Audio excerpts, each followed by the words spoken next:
Hello, estudantes. Vamos ver a expressão que nós usamos para pedir permissão em inglês. Usamos a expressão be, que é o verbo to be, que no presente am, is ou are, mais a palavra Lloyd, mais o to, mais o verbo. Então, no presente, verbo to be no presente am, is ou are, no passado was e were. Vejamos as frases como exemplo. I'm allowed to watch TV after do my homework. Eu tenho permissão para assistir TV quando eu terminar meu dever de casa, por exemplo, né? É uma permissão. Então, observe lá a estrutura da frase. I, verbo to be, am, coloco o allowed to e o verbo what. Na negativa, I am not, o verbo allowed to, o travel alone. Eu não tenho permissão de viajar sozinho. Então, nós para fazermos permissão, pedimos permissão de algo, usamos o verbo to be, mais a palavra allowed, mais o to, mais o verbo. Lembrando que o be, no presente, am, is ou are, no passado, was e were. Na negativa, isn't ou aren't, então basta colocar o not. Quando eu faço uma pergunta, na forma interrogativa, eu inverto. Boto o verbo to be para frente, o pronome para trás e o allowed to. Olha o exemplo. Are you allowed to eat inside the classroom? Você pode comer dentro da sala? Então, eu estou pedindo uma permissão. Passei o are para frente, que é o verbo to be, o you para trás, que é o pronome, e usei o allowed to e o verbo. No passado, usamos a forma passada do verbo to be, was, were, mais allowed to, mais o verbo. Na negativa, wasn't e weren't. Então, vamos lá, vejamos. Usaremos a expressão be, o verbo to be, no presente am, is ou are, mais o allowed to, mais o verbo para pedir permissão. Na pergunta, botamos o verbo to be para frente e o pronome para trás. No passado, o verbo to be was, eu uso was, was para I, he, she, it, uso were para we, you, they. Então, vejamos os exemplos do seu livro na página 165. I'm allowed to watch TV after I finish my homework. Eu tenho permissão para assistir televisão depois de terminar meu dever de casa. I am, verbo to be no presente, allowed to e o verbo normal. Na negativa, I am not, allowed to e o verbo. Na pergunta, passo o are para frente, que é o verbo to be, o not, usa a palavra not e o allowed to.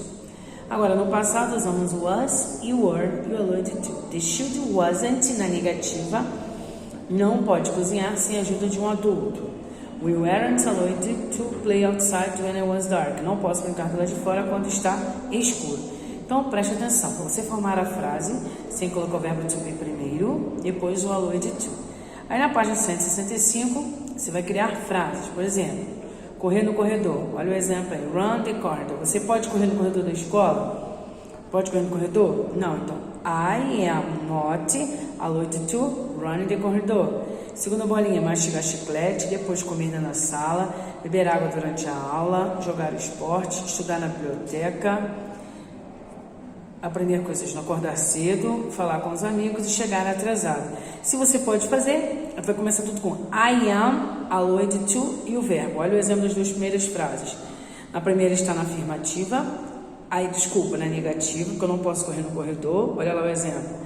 I am not allowed to run the corridor. A segunda, I'm not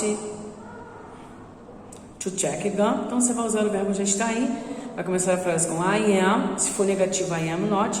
Se for afirmativa, somente I am. E vai criar e completar a frase no seu livro na página 165. Já na página 167, vamos ver o uso do while. Vamos lá. Cell phones can give students access to more information. Celulares podem dar mais informações às pessoas, criar mais quando tem discussões para conversas. Vamos lá. A expressão while pode ser empregada com 3 significados diferentes. Primeiro, como conjunção com sentido de durante o tempo em que, ao mesmo tempo de. He studied English while he was on vacation. Ele estudou inglês enquanto ele estava de férias. Olha aí, durante o período de. Pode ser usado indicando contraste. While what she did was very important, it was also very dangerous. Enquanto ela achava que aquilo era importante, ele achava perigoso. Como um nome na expressão while, no sentido de por um tempo. We waited for a while. Eu estou esperando por um tempo. Então, a palavra while pode ter 3 sentidos. Pode ser empregada de 3 significados diferentes. Primeiro, como conjunção, no sentido de durante o tempo em que, ao mesmo tempo. indicando contraste enquanto e sentido de tempo, ok? Nós podemos usar a expressão while. Então, você vai colocar no exercício embaixo, se ele representar contraste ideias número 1, você vai botar while e mencionar durante o tempo 1 e contraste ideias 2.